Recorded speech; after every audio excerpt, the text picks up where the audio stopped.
တော်လှန်ပြည်သူတွေအားလုံးလုံခြုံကျန်းမာကြပါစေရှင်ကျမတို့အပတ်စဉ် Good evening to all the people of the revolution.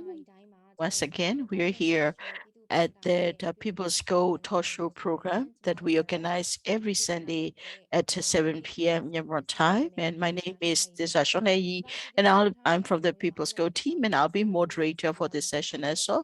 So although we have announced of our speakers that some of the speakers are not available, so we'll have some substitutes as well. That so today we'll be talking about that transitional constitution at an impasse, and that what have been the way to resolve it, what challenges are there. So this is what we'll be discussing today as well, and that it is in addition that so we also hope that every week we provided you with a Zoom link so that you can also join in with the join in on the session so that you can also follow the discussion, and that so to also have the opportunity to be able to ask the questions directly and engage with our speakers as well. So we always welcome the participants to join us.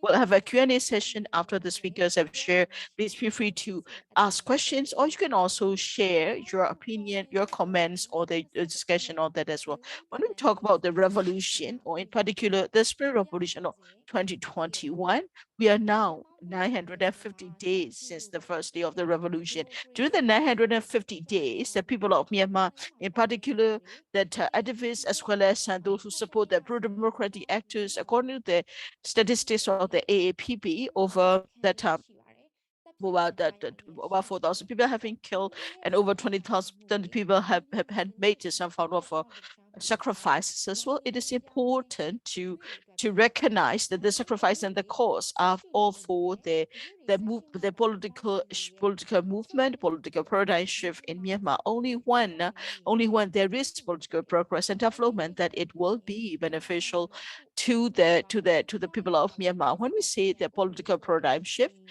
one of the paradigm shifts that we must talk about is about the drafting of the transitional constitution. That there are some development in that as well. We are also hearing about the difficulty and challenges as some of the dogmatic the debate as well as on the impact, so that the transitional constitution has not moved forward as it should. So we have invited the speakers to discuss what are the issues about the impact of the transitional constitution.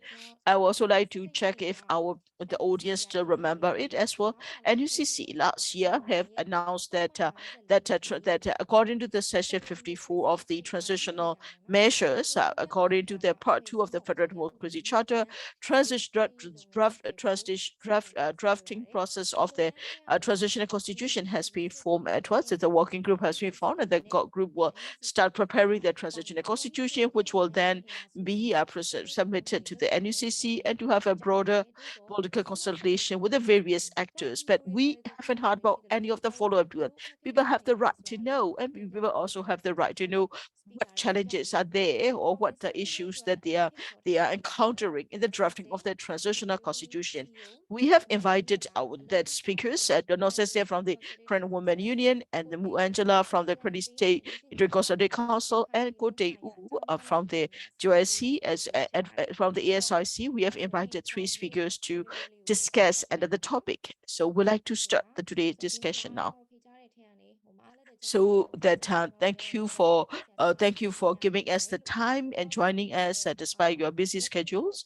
So I would like to firstly I would like to ask you that all of you that not new to the People's School, you are participating in the People's School before. Can you also give us some updates on what you are doing as well? That I would like to first give the floor to Siama Sese. Siama Sese, good evening to you. Good evening, Siama. Siama, can you share us about the update about the work that you have been doing, as well as what the Korean Women Union is? It is an old organization. So can you also share about the work of your organization? Yes, our Korean Women organization that we work on. So we have the implementation. The work we do mostly is also in we work mostly in the KNU control areas, so KNU territories, so to speak. And as usually we work with the community on the ground. We engage with we work on improving their local governance. We support that as well, and that in the political context as well. In the political context we also that for our state base or our that in the KNU that based on the KNU that territory, we also participated in that political contest as well. And and if we look at the national political contests, that our organization, we are also an organization, so we are also participating and contributing to that as well. So for current women organization, we work on the not only for the women and the children, but also on the because of the war, there are also we also are assisting the IDPs, and as well as on those who are seeking shelter in the KNU area. We are also providing them assistance as much as we can as well. And that that we have 4 major departments: education, health, social, as well as on the public awareness and information sharing. So these are the areas that we keep working on as well. Thank you for the introduction, Siama. Now I would like to invite Sia Teng to introduce himself. Sia, please. Thank you. Good evening. My name is Ting. So I'm a former General Secretary of the AASYC. And before I was serving as a General Secretary, but now I'm here as an advisor as well as technical support. I'm also serving as an advisor and technical support to the AASYC. Thank you. Good day. Next, I would like to invite Siama Angela to introduce herself. Good evening to all of you. My name is Angela. My mother organization is Korean Women Organization. In today's discussion, I'll be participating in today's discussion as a member of the Karenni Consultative Council. I'm a member of the KACC, and as you know, KACC, Karenni State Consultative Council, is that it is for the it's a platform for the political and the policy part of the Karenni State as well. And I also like to thank other speakers and comrades for participating in today's talk show. And I also like to say thank you to the People's Go teams too for inviting us. So this is my short introduction.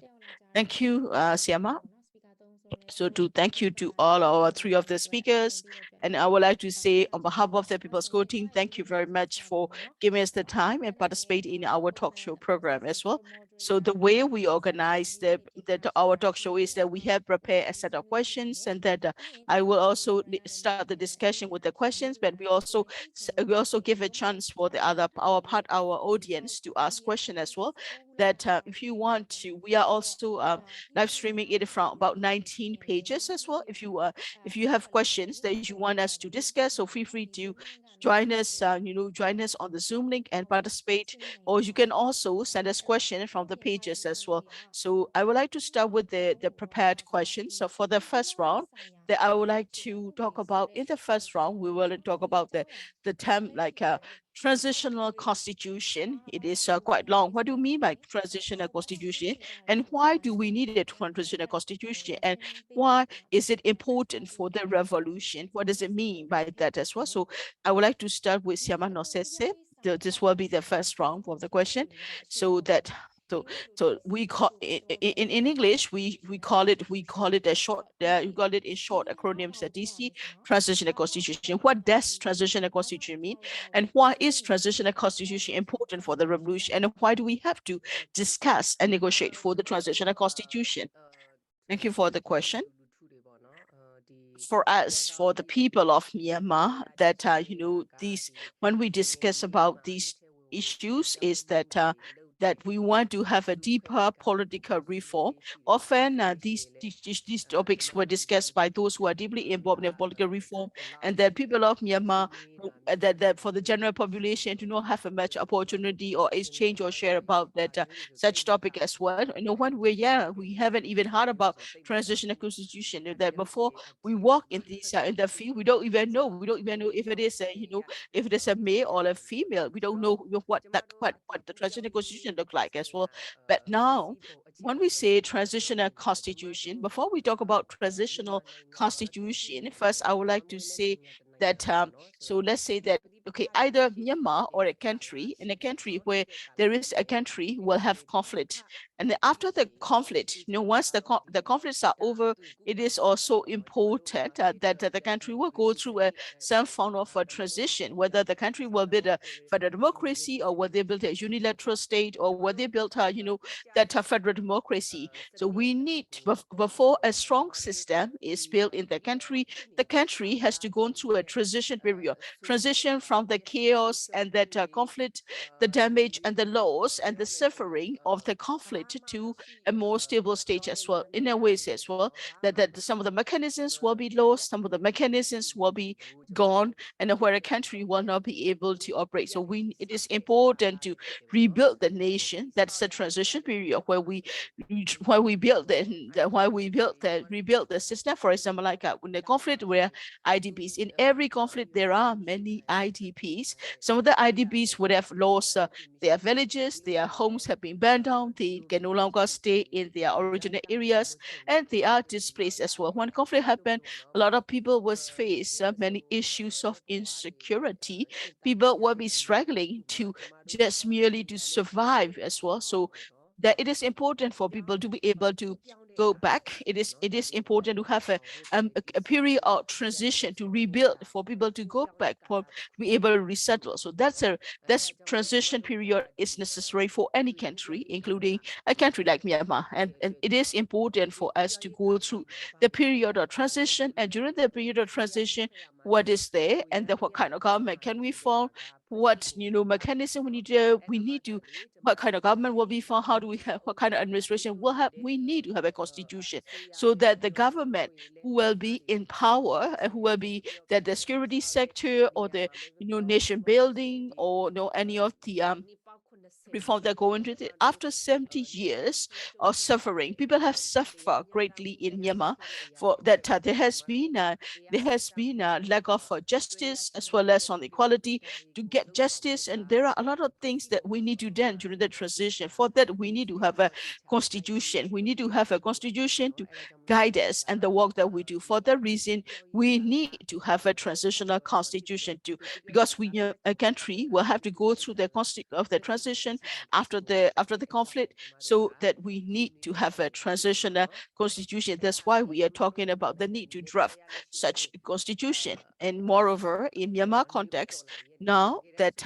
since the Spring Revolution, but well, in fact, our revolution did not start from the 2021 Spring Revolution. That ethnic communities have been in the resistance movement for the past 70 years. So Myanmar actually is a country has gone through many forms of conflict as well. People have faced a lot of loss as well as and the damages. We have gone through a lot of hard times and dark days indeed.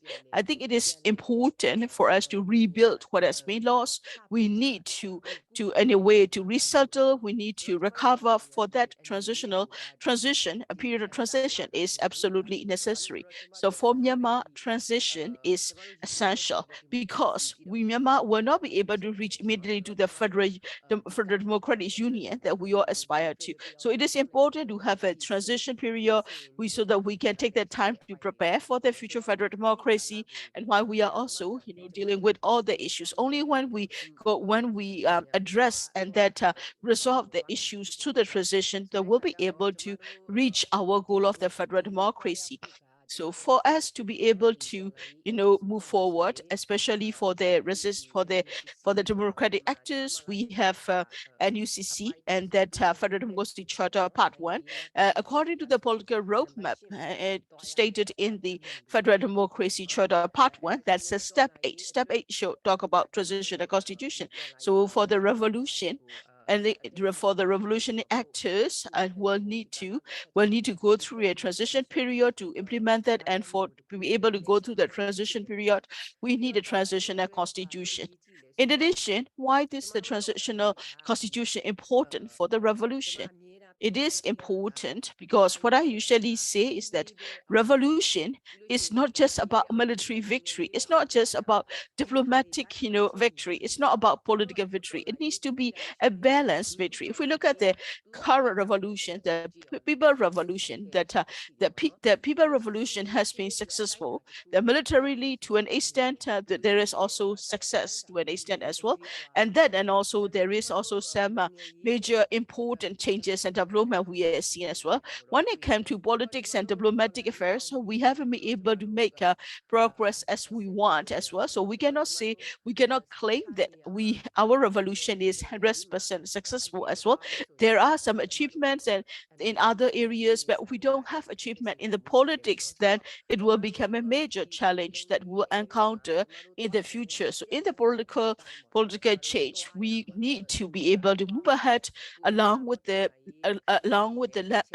political roadmap. Only then will be in the balanced form or development of the various steps. So we think it is important to have a political development which is in line with the other development as well. So if we look at, on the other hand, militarily, there are some progress have been made. However, politically, we are not progressing as we should. Also, we also have, of course, concerns as well that for us to be able to have a political movement or political achievement, that either we go along with the political roadmap or the basic principles, or that according to the strategy we need to be able to move forward. Only then will be in a balanced way of development politically as well.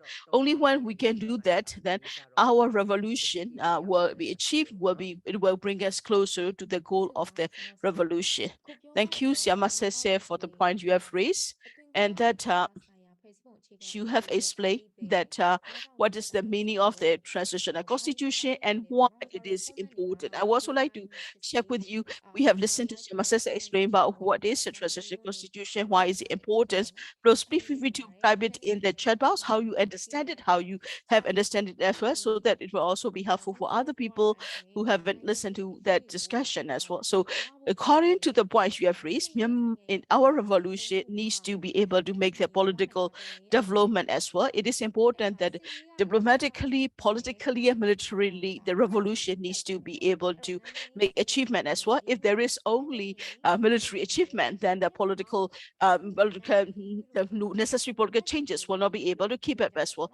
You also have said that a lot of people also say, like Siama has said, that according to the Federal Democracy Charter, we are now at the step 8 of the political roadmap of the Federal Democracy Charter 1 as well, which is about the drafting the transitional constitutions. In the next round, we'll go further into details, so please feel free to write down your points and notes as well. So I would like to give the floor next to another speaker. According to the Federal Democracy Charter, that NUCC has the mandate to draft a transitional constitution as well.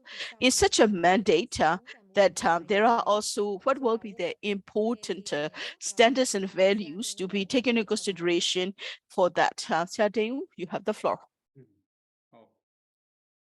ကျေးဇူးတင်ပါတယ်ဒီမိတ်ဆက်တဲ့အခါလဲကျွန်တော်တော့ကျေးဇူးတင်ပြရလို့เนาะ Thank you very much for introducing me. Now we are talking about the transitional constitution for the transitional period, apparently. Well, regarding the constitution for it, I would like to talk about it to our public.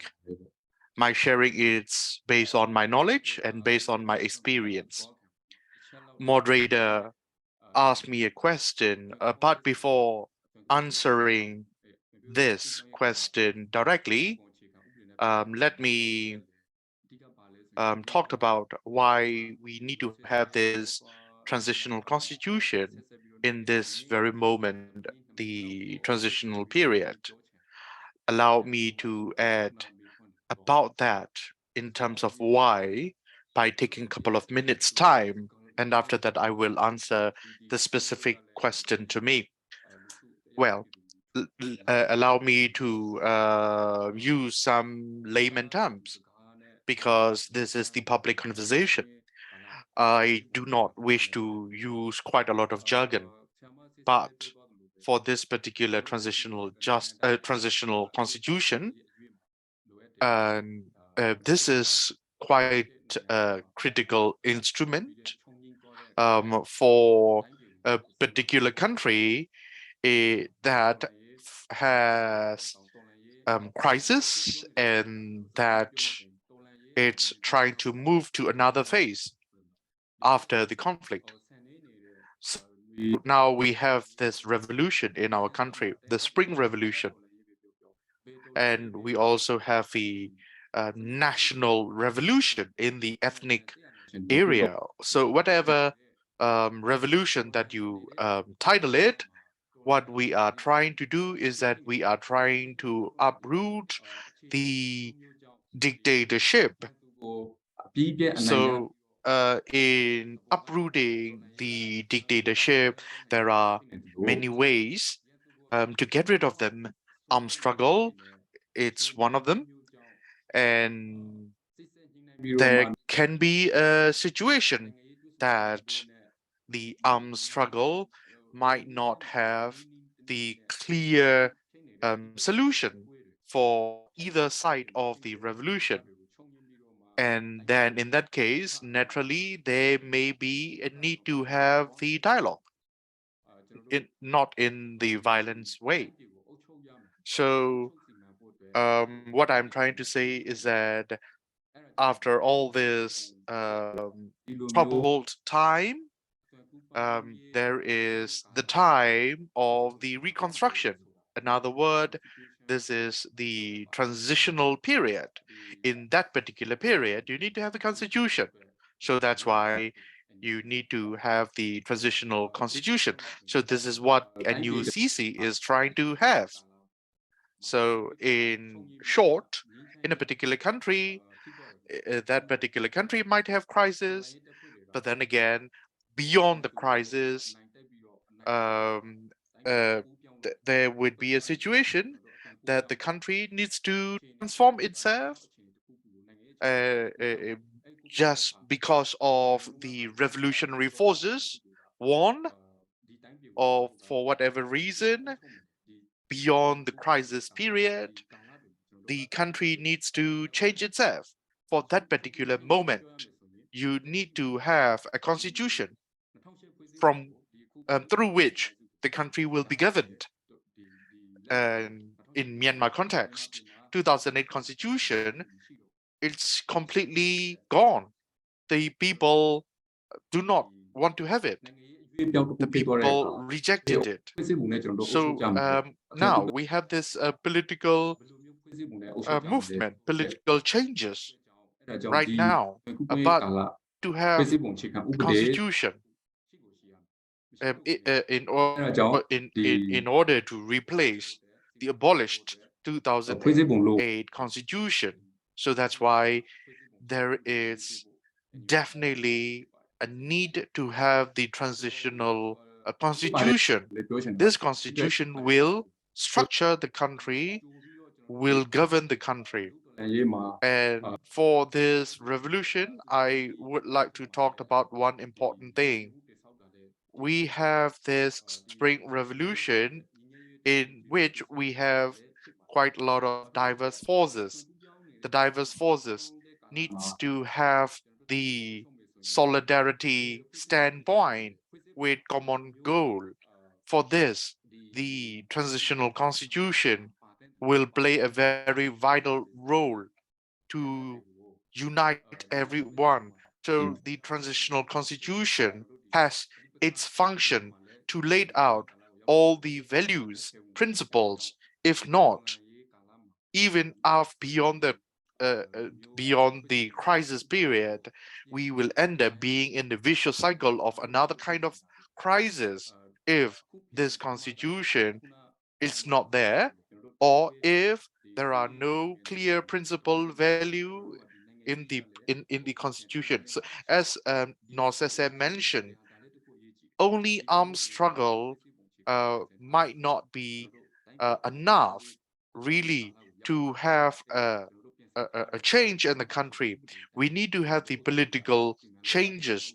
We need to have a political struggle, political movement, and through which we need to have this constitution prepared. So that is the very reason that the NUCC is preparing to have this constitution. This is something that I would like to explain to our public first. So, but now let me talk about what need to be there, how are things to be there in the constitution. This is quite a vast topic. I am not a political science expert or professor, but I can tell, I mean, only much to what I understand within the limited time for for this conversation. Again, what I would like to say is that what needs to be in the constitution is very much based on the particular context of the particular country and their background, their histories and everything. So in the various country, we can study that they have their own forms of constitution for their own reasons, justification, context, histories, and everything.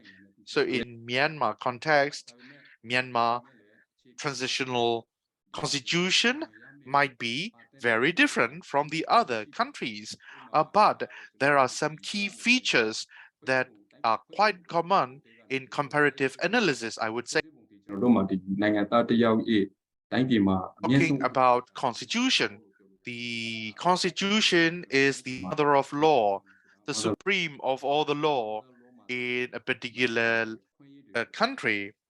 So this is the supreme law of the land. So in which we need to be very clear about the rights of the individual, the rights of the citizens are to be explicit enough in the interim constitution as well, or the transitional constitutions as well. So in our context, we need to have the federalism norms and principle reflected in this transitional constitution. So there needs to have some kind of federal model in this transitional constitution. Otherwise, it will not accommodate the issues of the diversity of our ethnic population, and thus everyone will not be in this effective and efficient trust building dynamic. The federal spirit, the federal principle mainly needs to be embedded, reflected in this constitution. And we have ethnic population, we have ethnic area in which they have ethnic administration, so they will need to have their own own set of rules. So all of these needs to be reflected in the principle of the transitional constitution. So the executive, the legislative, the judiciary are the areas in which all the norms are that I mentioned are to be reflected. Again, transitional constitution, can be seen as a temporary constitution.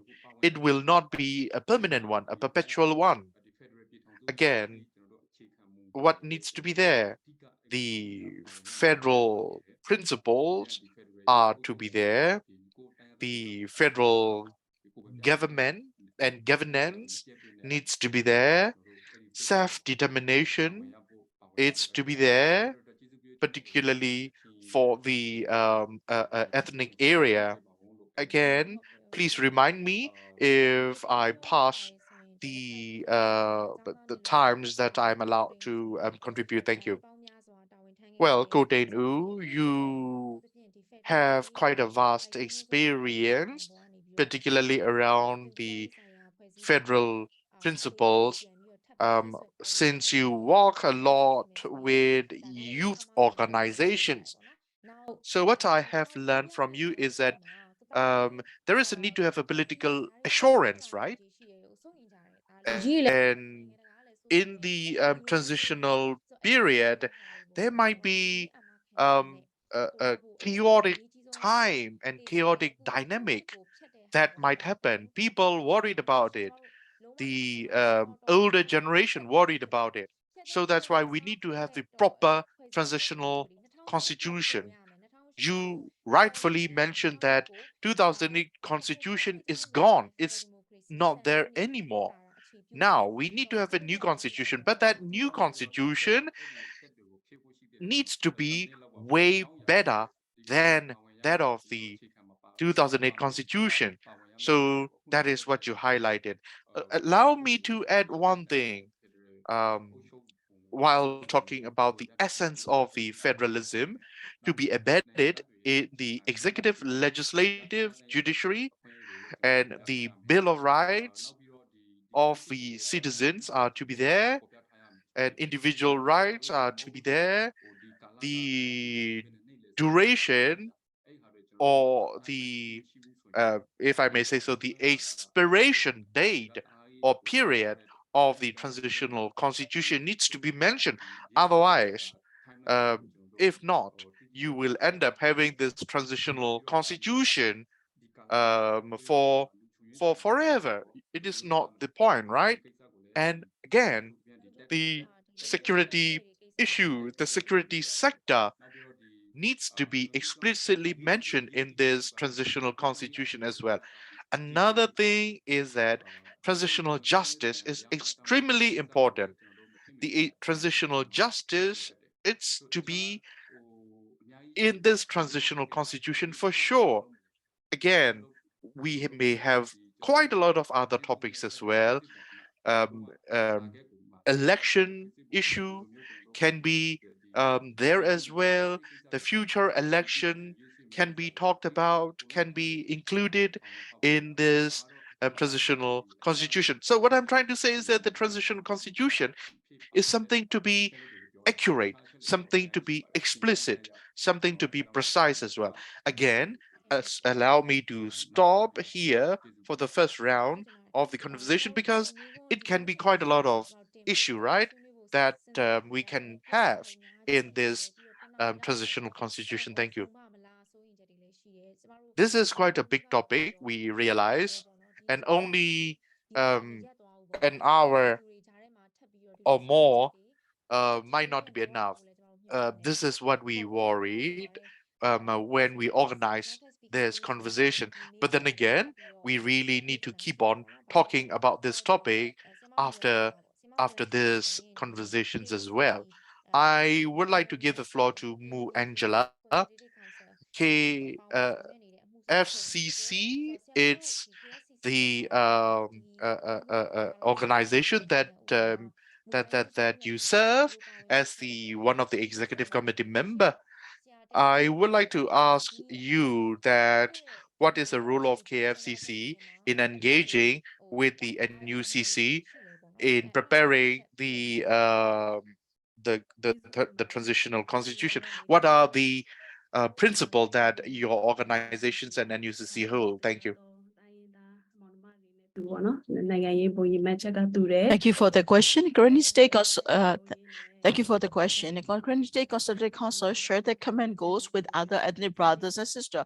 We want to have a federalist democracy system that guarantees self-determination as well as on the that autonomy as well, so that within our state we are also working on providing the guidance at the level and the policy at the state level, and that we are also working and that we are also representing Kennedy also AASYC is participating as a pillar to the Kennedy as well. In the written policy, we have 3 representatives as well.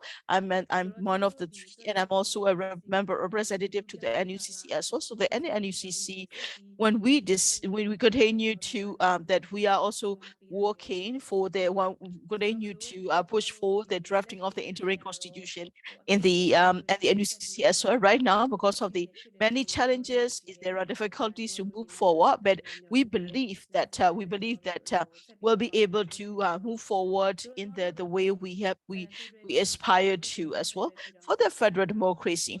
That in terms of federal democracy, that transitional constitution drafting in the constitutional draft in the drafting of the transitional constitution, the most important is there are also some elements we consider as very important by the Karenni State Consultative Council as well, that basic principles are very important. All these principles are the foundation of the constitution, so that we need to have a broader discussion as well as a broader and deeper discussion, a comprehensive consideration and discussion before the principles are drafted in the transitional constitution.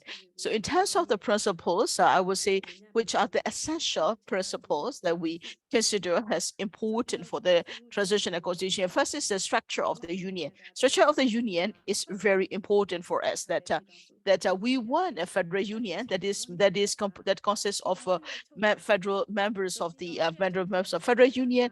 And then the second question is about the sovereignty of the union. Where does the sovereignty of the unity that derive from as well? That the sovereign power of the union, federal union, should derive from the federal unit as well, and the federal units will have their own sovereignty too.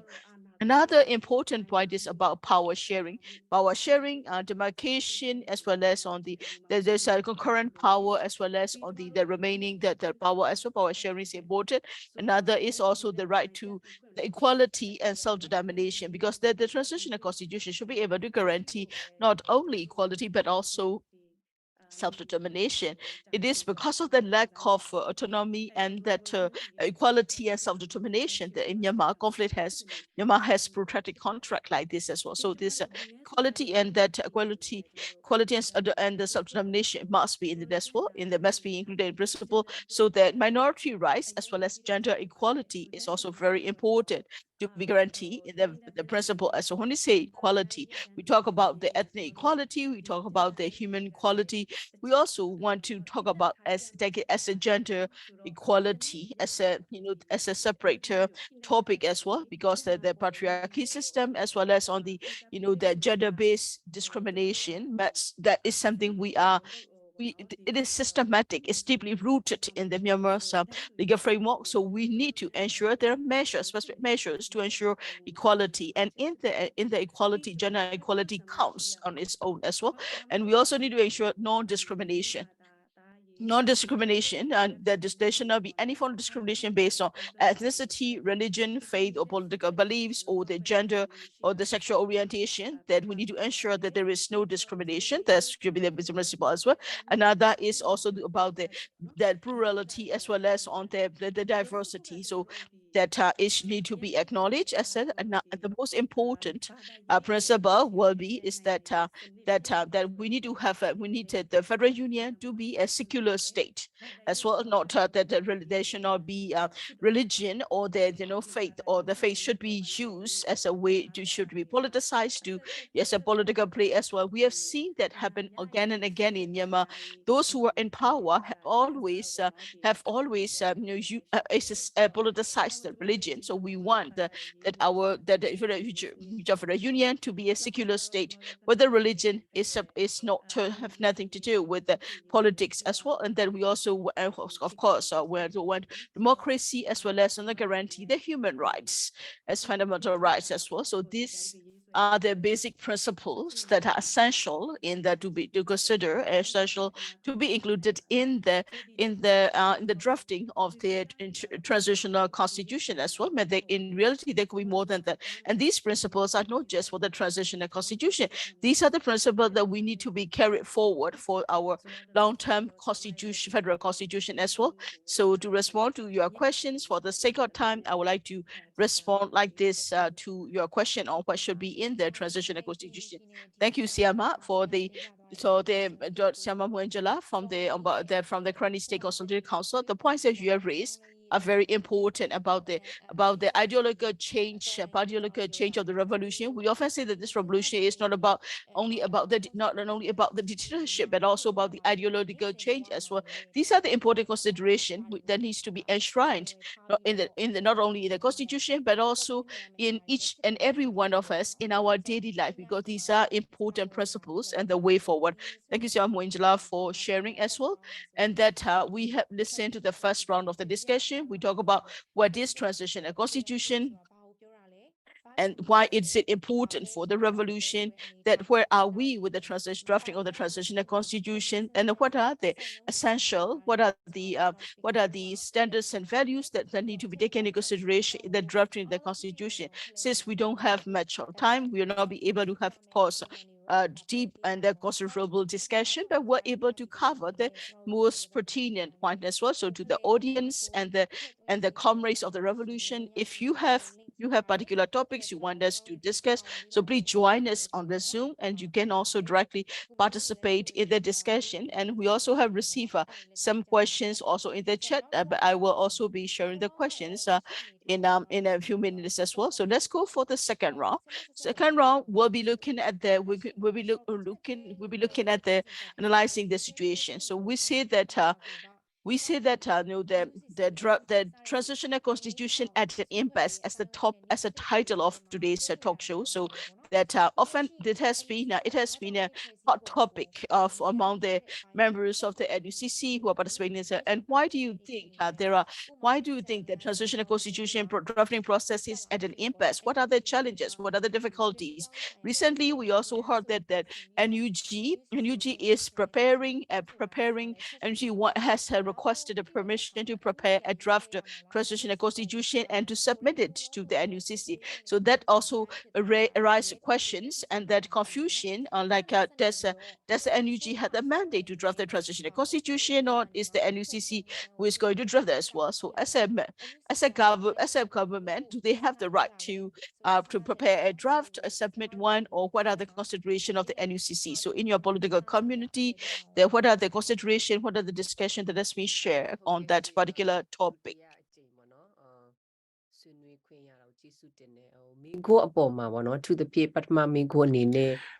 Thank you very much for giving me the floor for the second round of conversation. Why we have this impasse? Well, I like to say that based on the interviews of the leaders, the public happen to learn about some information around this issue, and other religious organization and other CSOs talked about this as well. Again, anyway, the enactment is quite an issue, right? So I think this is where they have bottleneck. So we also learn about that that this kind of enactment bottleneck is learned through all sort of forum, including the Interfaith Forum, CSOs, and everything. But anyway, what I'm trying to say is that in the Federal Democracy Charter, there is a need to have there is a mention that there is a need to have the interim constitution and which is the FDC Article 54 to 57 of the Chapter 9, but there seems there is no consensus that is yet to be reached among all the stakeholders, but we cannot leave it as the situation now. We need to find a way to come up with the common solution, the common ground, according to the charter, according to the roadmap. This is a job, and this is a need that there is to have the transitional constitution. There is a particular chapter, there is a particular article about it as well.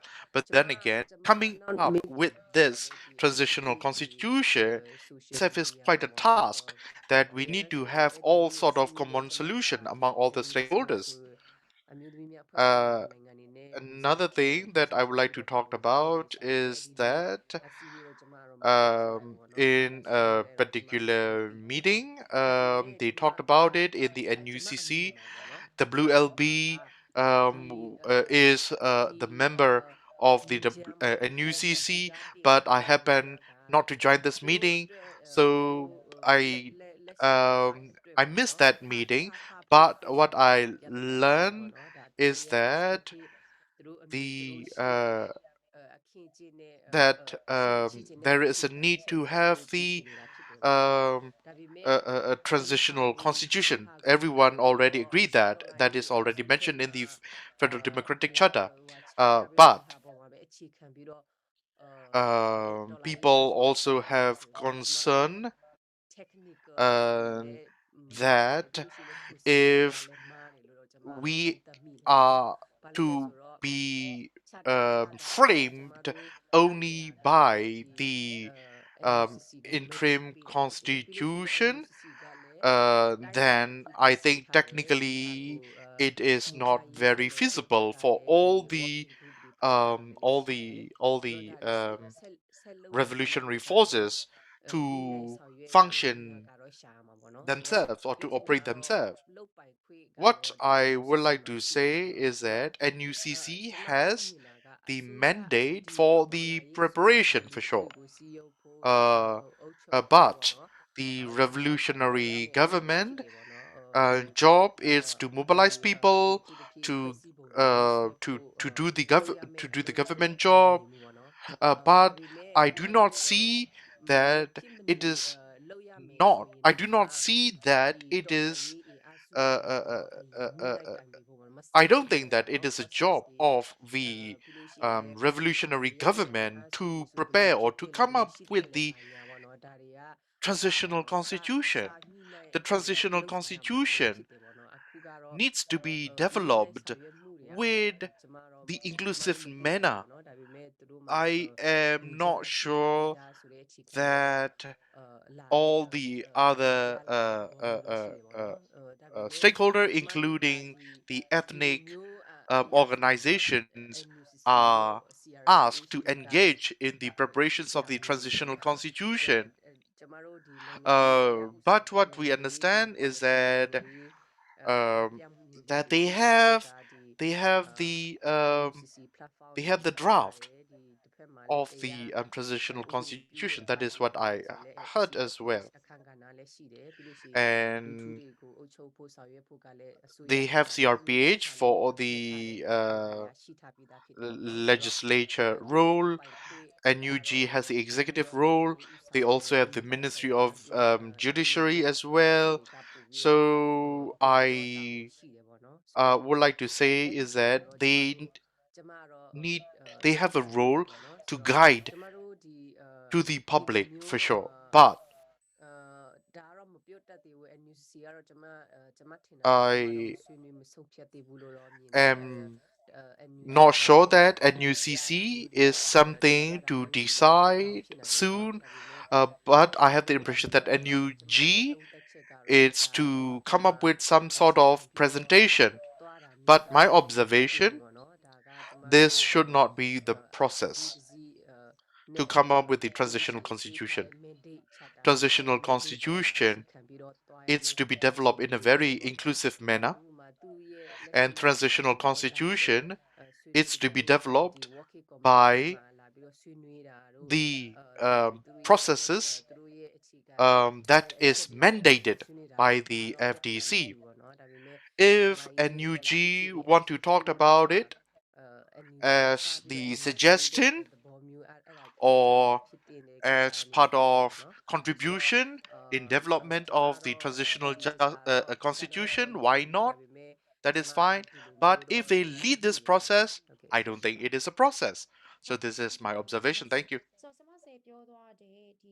Hser, you talked about this unpassed situation dynamic regarding this transitional constitution making process. Mu Angela, Tainu, do you agree with what you hear from Hser? And can you also please share us what should be the solution really to get out of this unpassed situation? Thank you. We have TCWG. They are facing this bottlenecked situation. They cannot move on. They cannot move back. Why? As Hser mentioned about that, the reason is that there is an issue regarding the enactment. In the FDC, there's a specific mention of a need to have this transitional constitution. Transitional constitution is to be drafted, and this draft is to be reviewed and discussed in NUCC as part of the FDC. All the stakeholder that make FDC are now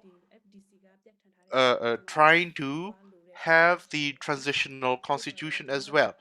For KFCC, we want to move accordingly.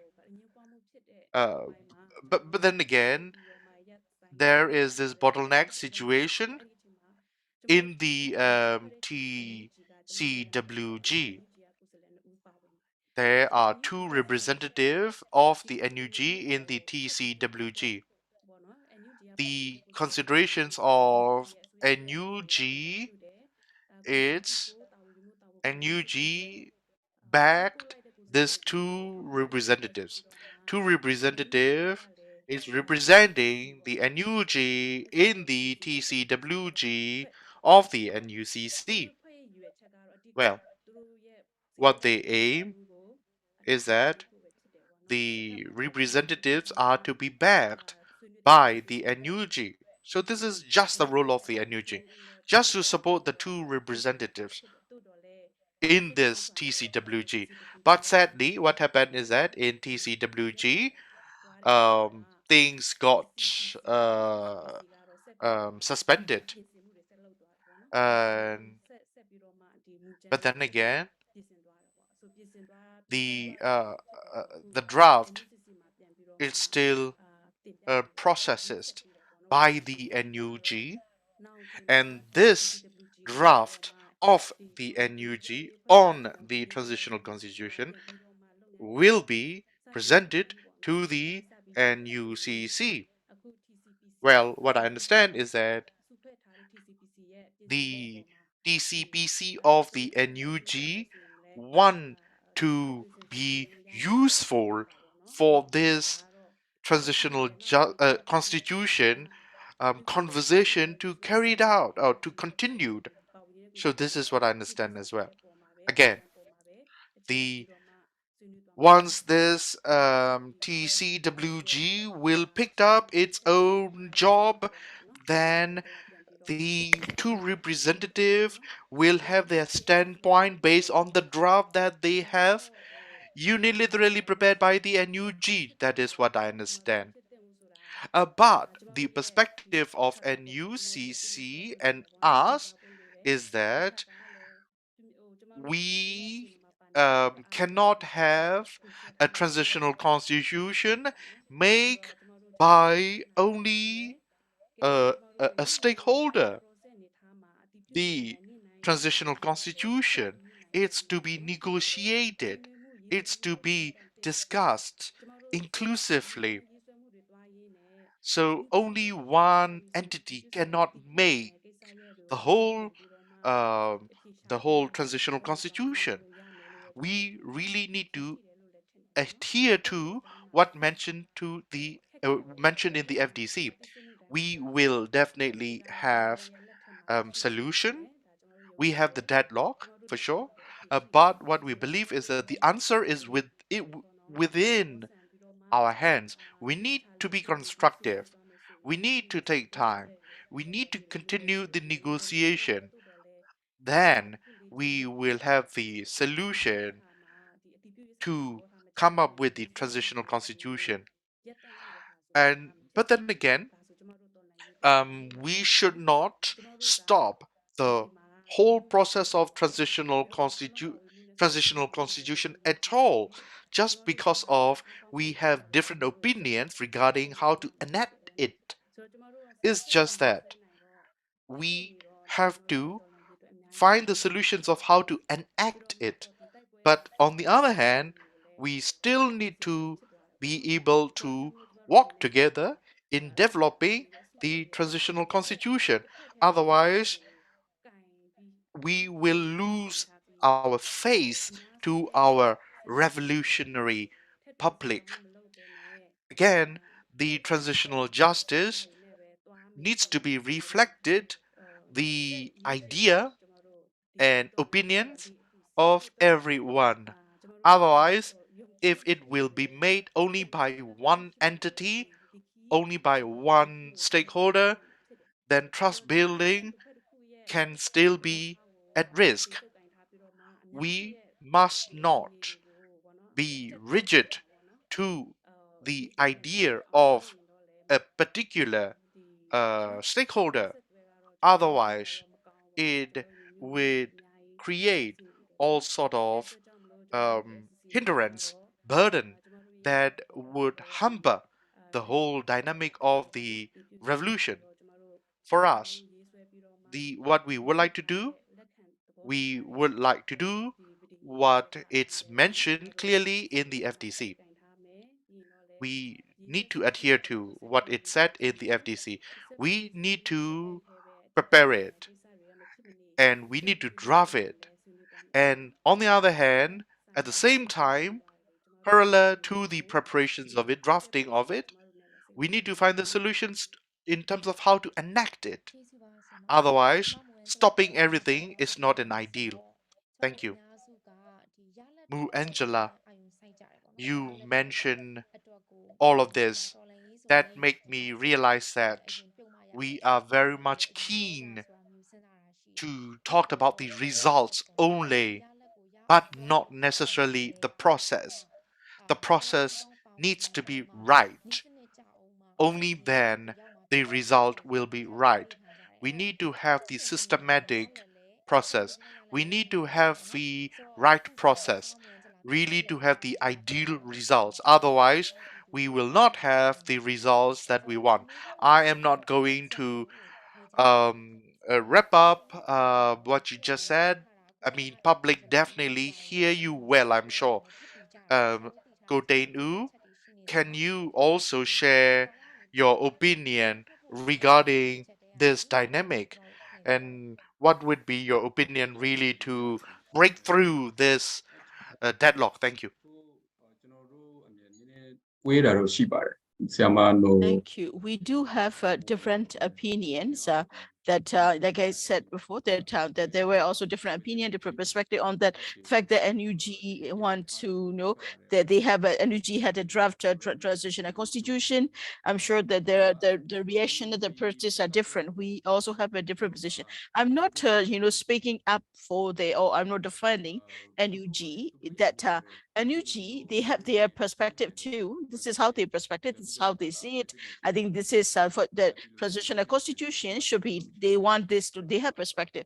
This is how they want to see that they are, I think they are, that's their proposal, that's their perspective or how they see the transitional constitution as a, it might not be comprehensive, but looking at the constitution, at the draft, it is as far as I have read, that the draft, transitional constitution wrote that submitted by the, they even they don't even say it as a transitional constitution. They said it's a proposal for the transitional constitution. They don't call it as a draft, and they just want to share.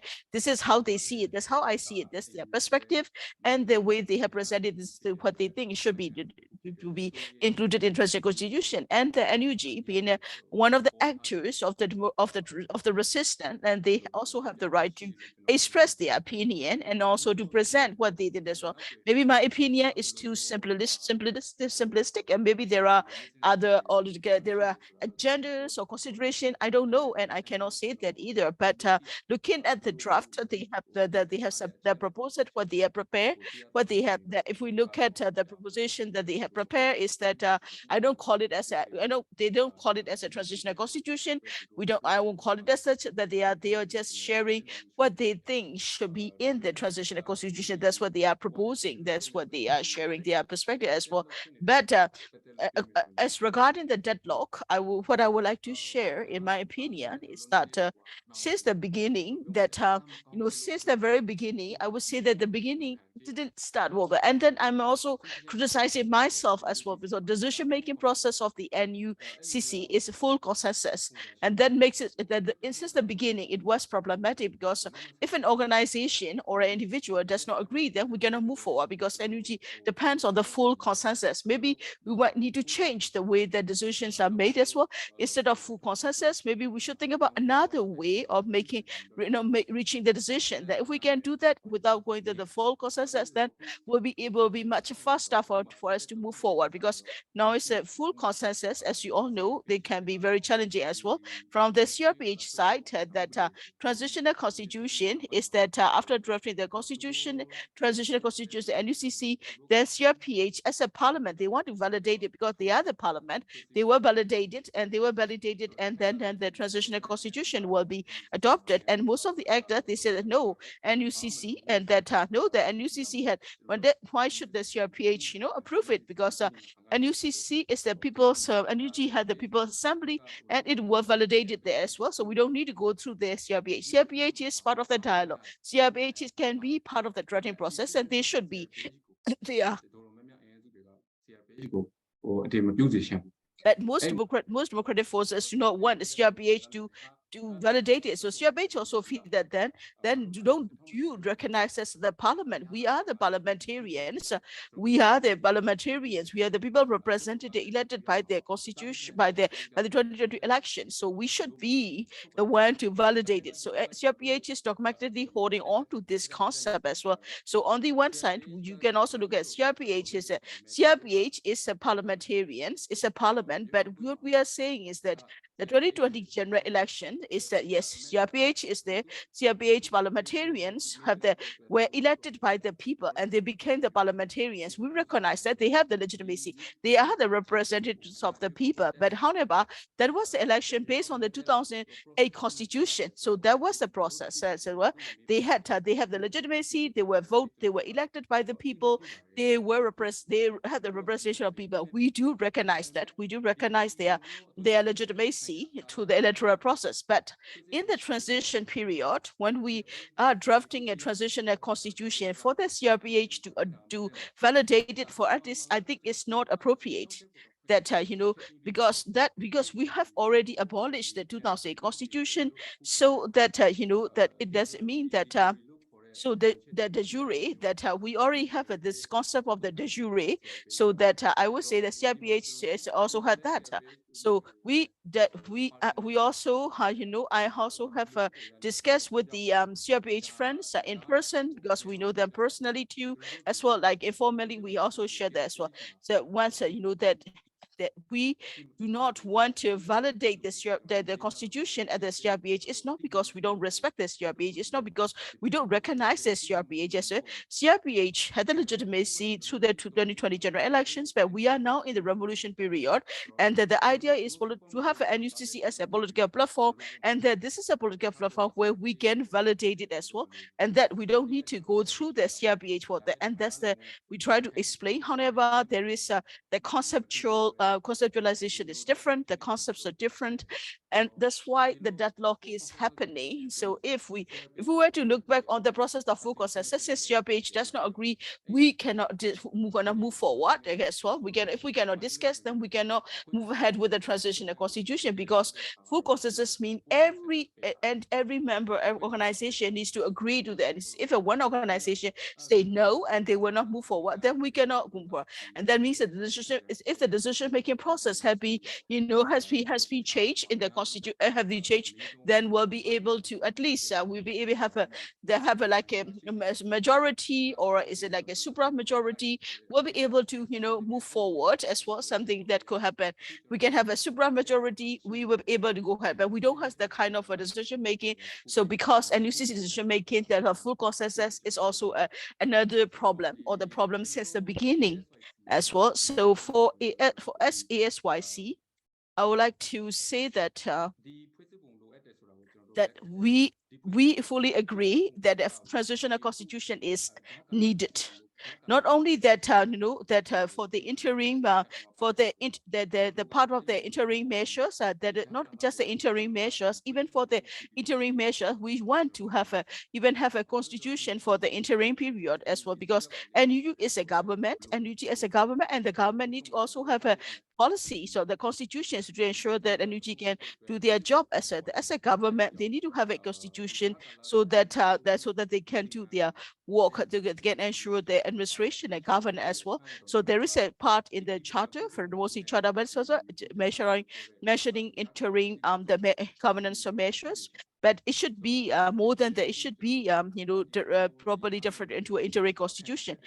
Doesn't however, there are that when people are dogmatically holding on to their own political beliefs and positions, then will not be able to move forward as well, because if we cannot go forward, that will also deteriorate the trust between different political actors and democratic actors, and that will also be we should feel better facing the people as well, because we are as a political we are supposed to represent the will of the people in this revolution, and all of us want things to move ahead and move forward. I think it is important for us to be able to talk, discuss, so that we can make things work, so that we need to able to see, like look at the interest as well as on the ego, and that position of each and every organization to be able to find a way to move forward.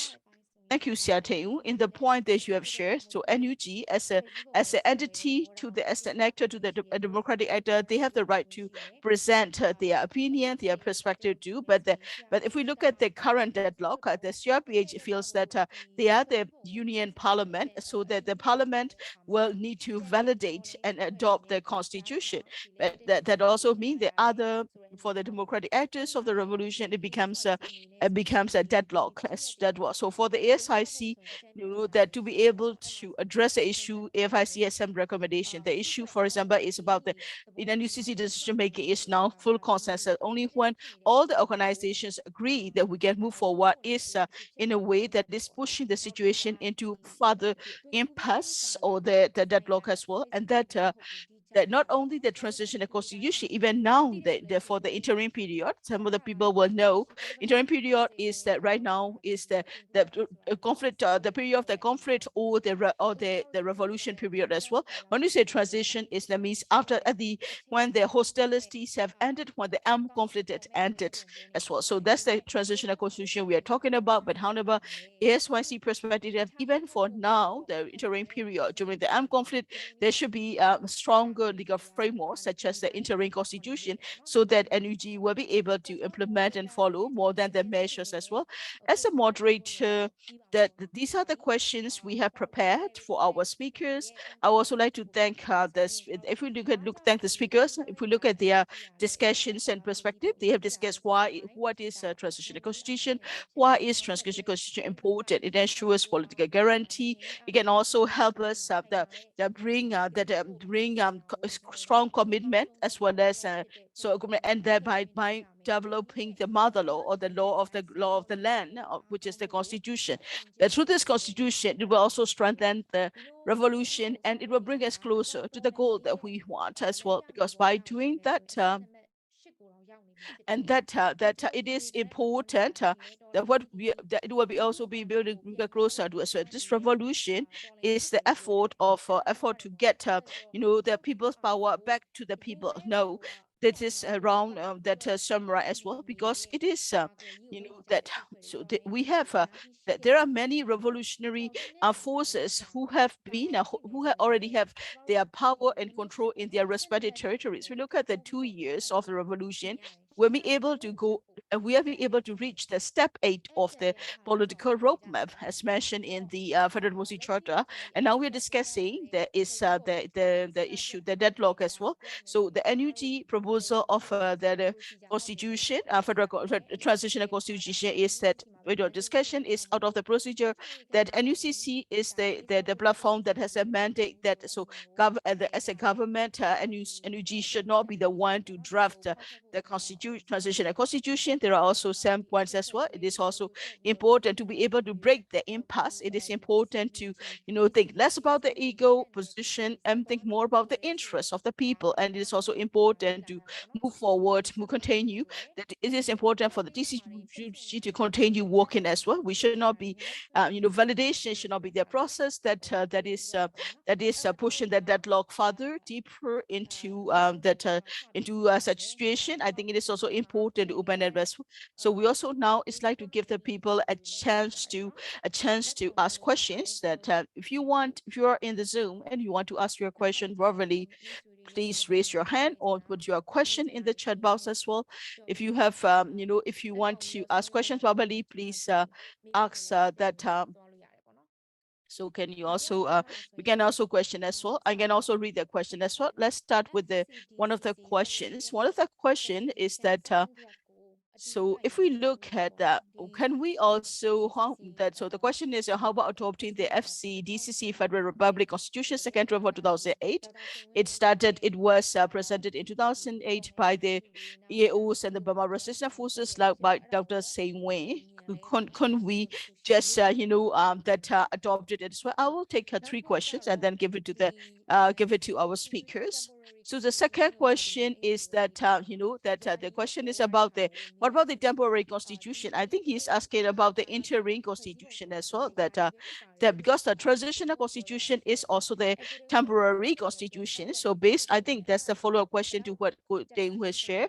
So how long should the transitional constitution be in place as well? I think in your discussion, you also said that there should be a timeline to the transitional constitution. So how long should the transitional constitution be in place for? Regarding the other questions, so we also have another question. So in when you talk about the TWC, the deadlock TWC, you're only talking about that validation, but I think there are also other points as well. There are 4 other points as well. And the fact that NUCC is no longer attending DCW as well. And that's why the meeting, NUCC was the one who stopped the TWC meeting as well. So what about the people assembly? Who is invited? Who is participating? Which organization are there? Is not very clear as well. There is also the question of whether the people assembly really represent the people of Myanmar. So these are the 3 questions we like to open with as well. So to the question about the FCDCC, maybe Siamano Sese can take the question.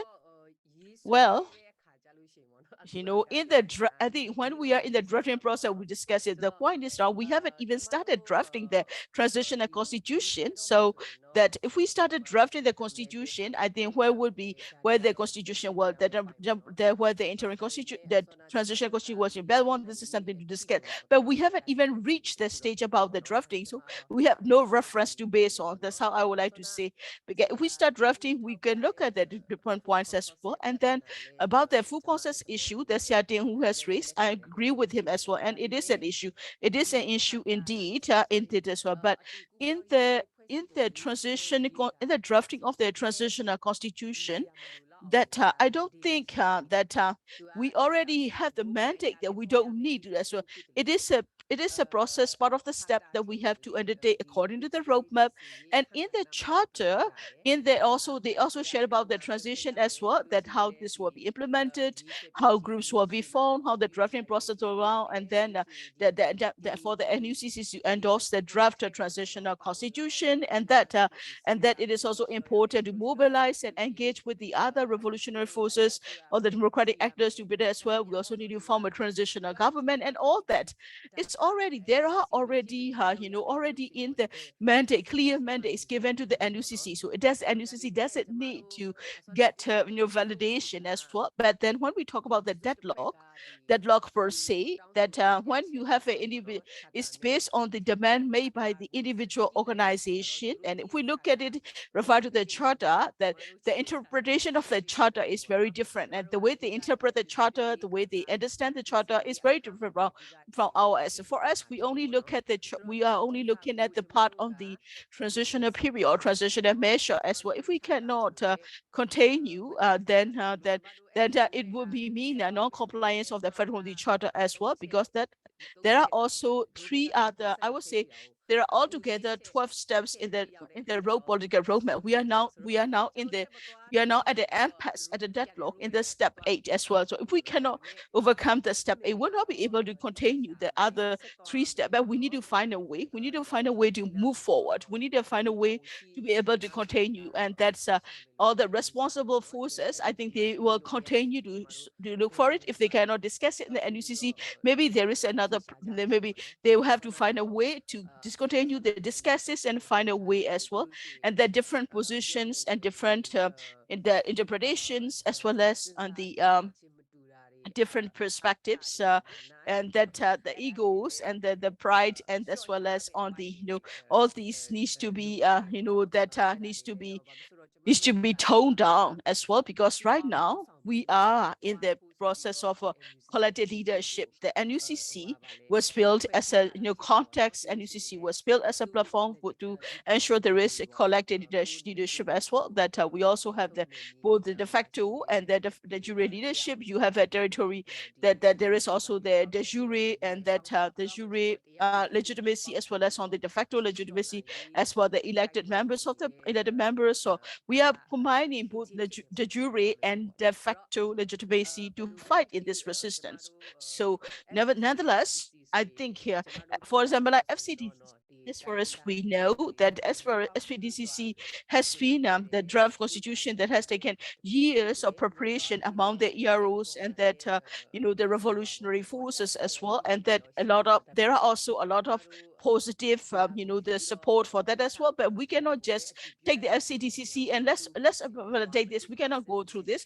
It is important for the transitional constitution needs to go through its proper process, as well as follow the protocols and the procedures too as well. So now we are still in the process of talking about the drafting. We haven't even reached the stage about discussing what to refer to. So that I think when we reach that about the references, maybe FCDCC, there will be some discussions to the FCDCC as part of the reference. I'm sure there will be.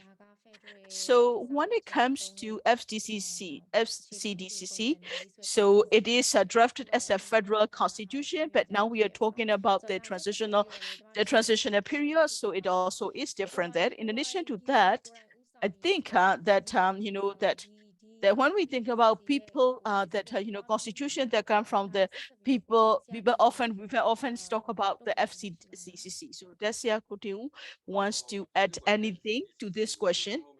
Well, so can we not use the FCDCC? We are using it, in fact, but right now, as that we can say that what we are saying now is that we are talking about the transitional period. We are talking about the transitional constitution only for the transition period, but we can also use certain elements of the FCDC. There are some elements in the FCDCC which are considered in it as well, because when we talk about the transitional governance as a transitional management, it is important to enshrine the federal principles as well as the exercise federal principles. So it must be there because FCDCC is a very federal-based constitution, so I think it can be referred to as well. But FCDCC, it is not just FCDCC that there are also I think other. Not just the FCDCC, for the AASYC, when it comes to federal constitution, that we also when they say government came into office, then they also discussed with at that time with the UNFC so the United Ethnic Federal Council, so that there was also the EAO coalition. They discussed with them, and they say at that time they say government. There were also some discussion with the UNFC when the NLD government came into office. Also, there also have been some discussion. If we look at the time. But after 2010, I would say from 2010 to 2020, there have been quite extensive discussion, on that as well. So there was a coalition called UNFC, and in the UNFC, they also have the six principles of the federalism as well. We also refer to that in our discussion as well. But in the NUCC, and also if we were to talk about when we talk about I don't see much of reference in the NUCC, but we AASYC did that as well. So we refer not only to the FCDCC, but we also refer to the 7 principal points of the UNFC. I think it was release. It was UNSC have announced it in 2017, if I'm not mistaken. That and in the first round, that Siama Mwangela also talk about what are the important principles that must be taken into consideration in the transitional constitution. I think most of them are already covered in the UNFC as well. I think KNPP also is a part of the UNFC as well. So from the Karenni state as well. So I think we can refer not only to the FCDCC alone, but I think it is also important for other political discussion also to refer to as well, that I think UNSC policies will also we also refer to them as federal democratic policies and principle as well. In short, I would say that although that the transitional constitution is just for the transition period, but it will be based on the federalism. So a lot of reference will be done as well. What about the duration, the timeline of the temporary constitution? Well, I think this is a hard question for us, because it's really hard, because the context of the situation, the context of the countries differ from one from another. So, and the problems and the issues are not the same. So it will be hard to say what will be Myanmar timeline should be. But in my personal opinion, I would say that the transitional constitution should not last more than 10 years. As also within the 10 years of time, we should be able to do that as well. It should be something between 5, 6, maybe 7 years. But if personally speaking, I would say it should not be more than 10 years. So it is important to review and revise after 10 years, so that the temporary constitution should not be there in place for more than 10 years. So yes, we are really running out of time. So I would like to, I will be just reading the question or the comment. So all the questions, we exercise the freedom of expression. So it is important for us to read all the questions and comments. I would like to give this question to Siama Mwangela, said that that when you talk about when the speakers discuss only about the deadlock. So in the TWC, but there are more issues than that. So I have already read the question, so but I will be summarizing this as well. So that deadlock is not just about the validation. What are the other issues that are pushing the deadlock in the TWC? It was the NUCC which has stopped attending the meeting, and there is also the question about the People Assembly. What is the representation of the People's Assembly? Sister Mwangela, please go ahead and respond to the question. Thank you very much for this question. For the DCWG, there is deadlock particularly around the issue of enactment and other 4 points that create the deadlock situation that you mentioned. Well, I would like to learn from it as well. If you know any other 4 points, well, for me, what I understand is that things cannot move up because people cannot agree on how to enact this transitional constitution. Another thing that I would like to talk about is that TCWG is set up by the NUCC, and that is clearly mentioned in the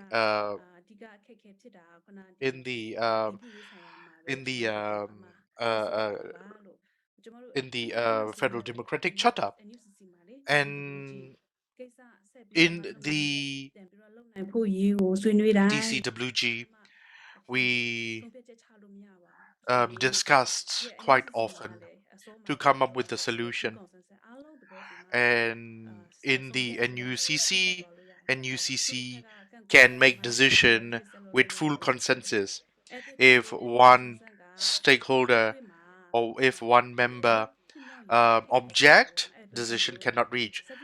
So the principle of full consensus, um, it seems it's not very practical.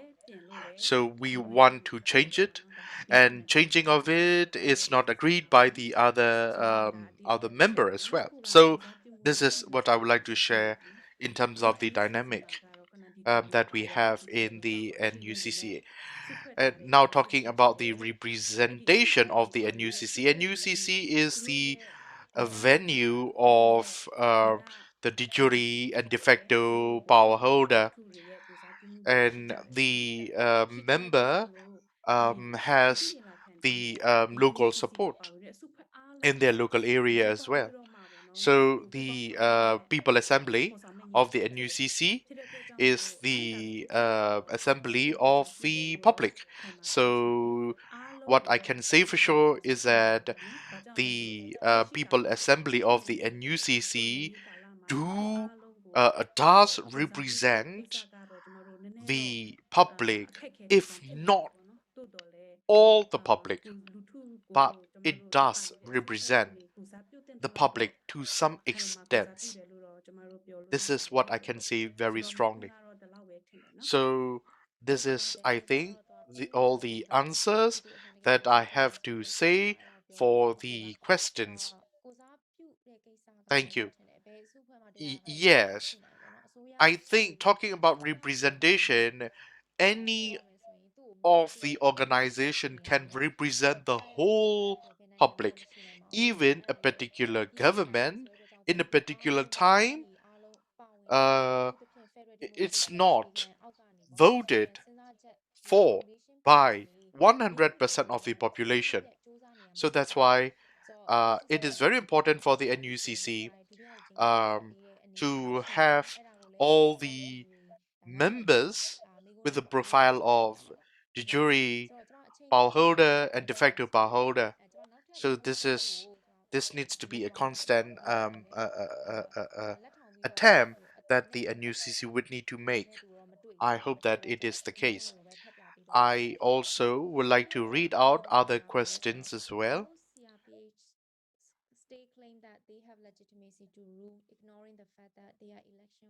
Based upon the 2008 constitution, which they say themselves is not valid. Plus, there will be no 25% military or USDP. And the country has changed a lot since the attempted coup. So do you think there is a risk that CRPH will be left behind and miss the train? ဆိုတော့ဒါကတော့မေးတဲ့သူရဲ့မူရင်းမေးခွန်းကိုအားလုံးသိစေချင်လို့ဖတ်ပြလိုက်တာဖြစ်တယ် Well, I just read out the English so that everyone will know what is the question really. So the question is basically about the fact that most CRPH claim that they have legitimacy to rule, ဘယ်လိုပြောလဲ legitimacy ပေါ်မှာ but အခြေခံပြီးသူတို့ ignoring the fact that the election is based on 2000 constitution. But then again, they themselves said that 2000 constitution is not valid. ကာလမှာဒါလက်မ Again, there is no 25% of military or the USDP within it. And after the coup, the country's changed a lot.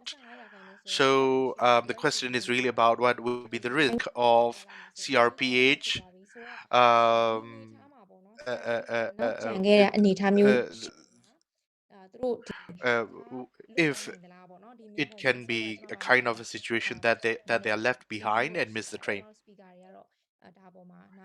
So I try to interpret for you.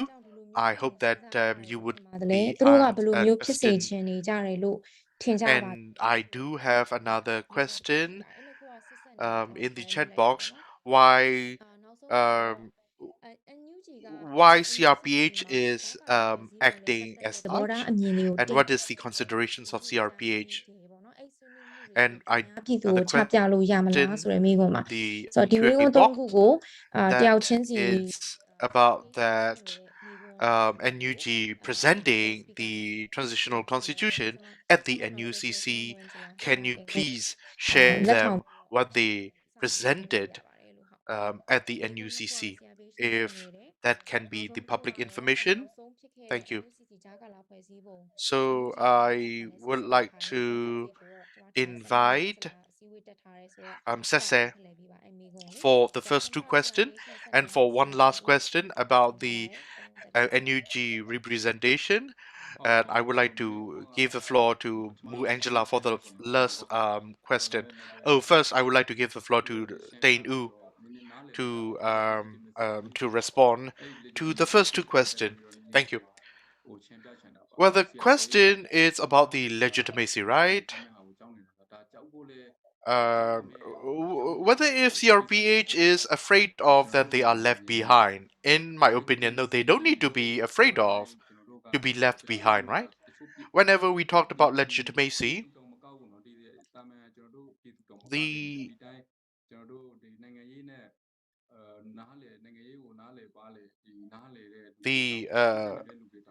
people, the public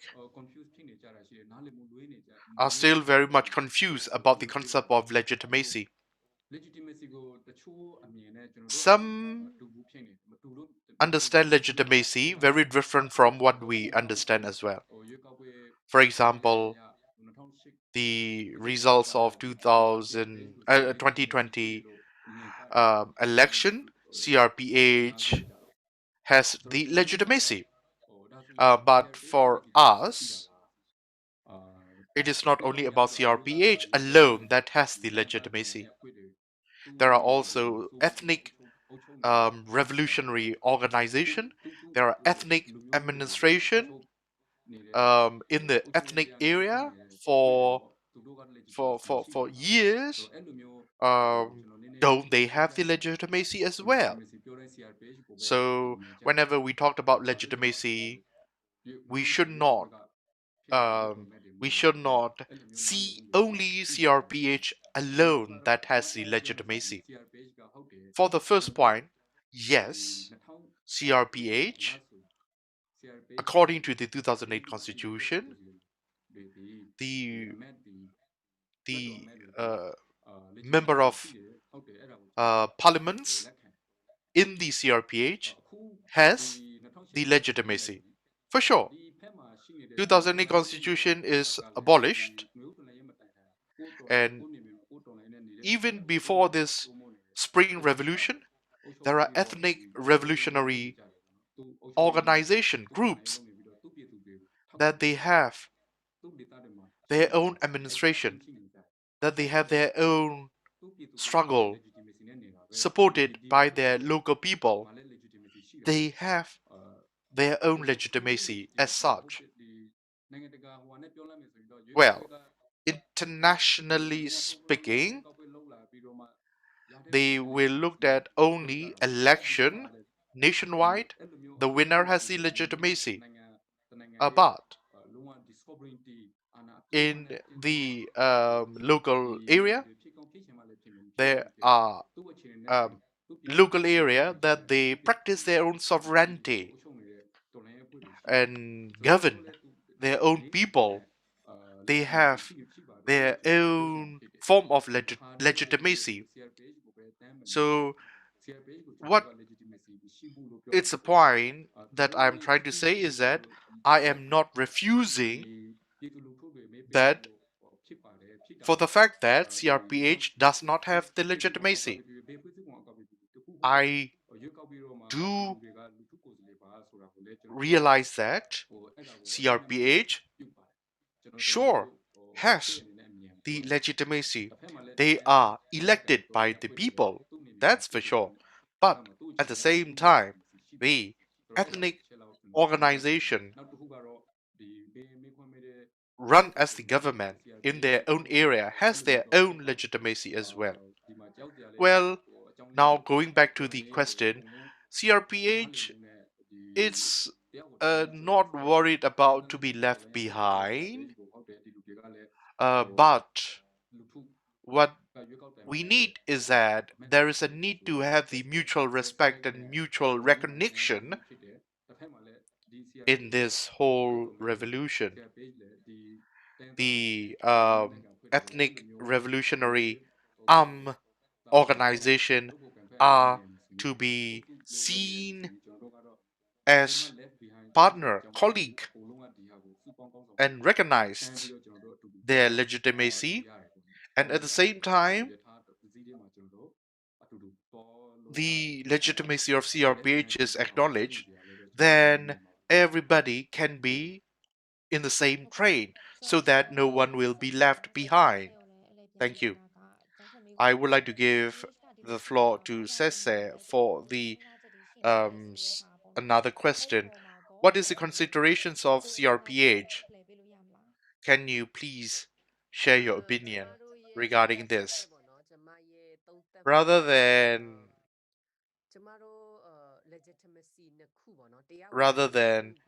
talking about their talking about what they are considering, allow me to share what I consider.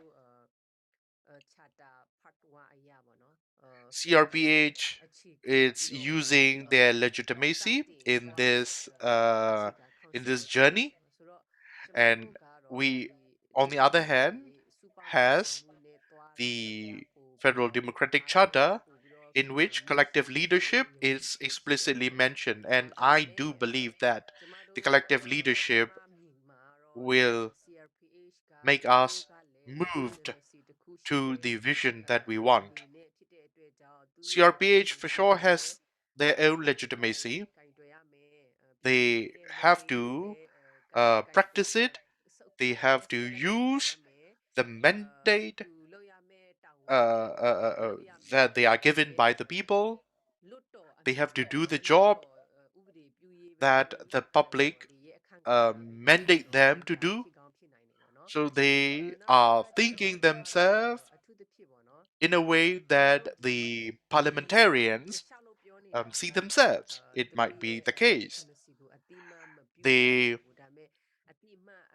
their legitimacy, it is not that their legitimacy is not recognized. On the other hand, we recognize their legitimacy.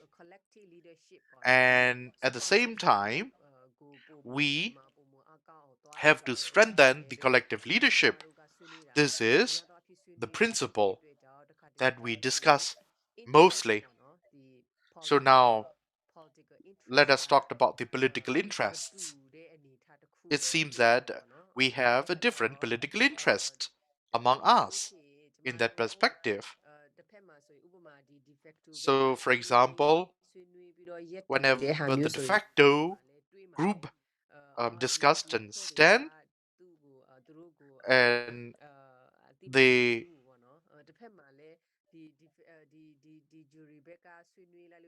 then the de jure group uh, might might might might might understand that, well, the other side do not recognize our role. I mean, people are different, right? But then again, we really need to keep us moving to the direction that we want. It is not about the legitimacy argument that we need to emphasize on. It is not about, I mean, one ego. It is not about uh, one own interest, right? Otherwise, it will hamper the whole revolution. This revolution is not for a stakeholder. This revolution, it's for the overall public, for the greater good, to have a better future, to have their past grievances addressed, constructed, development for the public are all the reasons that we all need to stand in this revolution. So now talking about political solution, I really need to ask the public, really, the public, I really would like to ask the public to point out the CRPH, to point out NUCC, to point out all the stakeholder what people want. Again, there are negotiation, discussion among ourselves in various forms, in various platform, including NUCC. We have conflicting interests here and there, and legitimacy argument is one of them. Nevertheless, people desire, people wishes, and people need have to prevail everything. Again, people really need to open up what they want and point out to these stakeholder in terms of what people want. Thank you. The people voices are very important. We will definitely share them, we will definitely learn them, and we will definitely echo them, amplify them. I also would like to give the floor to Mu Angela. The question is about a new G presenting the transitional constitution to the NUCC. Can you share to the public? Mu Angela. Well, the NUG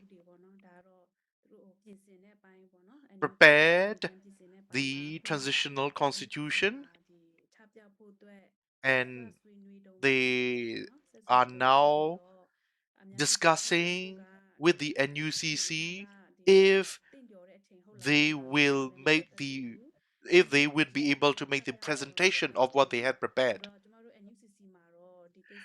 Well, I am not sure if NUCC will make any kind of decision soon to show to the public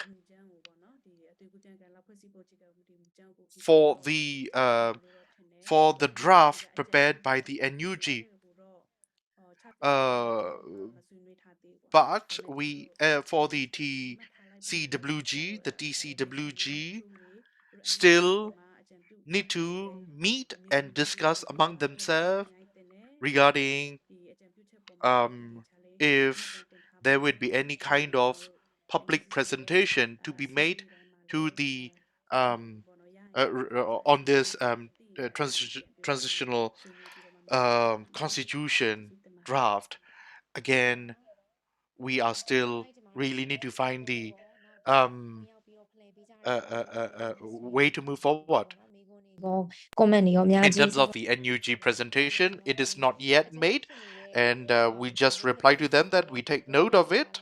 And again, for the DCWG, we'll soon to discuss among ourselves in terms of how to handle this whole thing. Thank you. Now, this is the regular program that we invite the public to participate in this conversation. The political understanding threshold needs to be improved throughout this kind of forum, and people, we believe, that has the right to information. Again, the problem, if there is a problem, then the public is to be informed. Only then the public will play the supportive role to come up with all sort of solution. Now we are talking about the transitional constitution working group. This working group cannot work properly now. They cannot make meeting anymore. So this kind of situation is something we will not know, and we are not allowed to know. In the past, we lived under 2008 constitution with our blind eyes. Our mouth was shut. But now we know all the steps and we know all the processes. We have all this political roadmap. We are now at the step 8 or 9 of this roadmap. We are in its halfway. We believe that we can progress ourselves. We have to push ourselves. We need to gather ourselves. We need to dialogue ourselves around these. I would like to encourage everyone to participate in such. Only then things can move up. Next week, we will have a plan to talk about the 18th anniversary of the Saffron Revolution conversation, and we all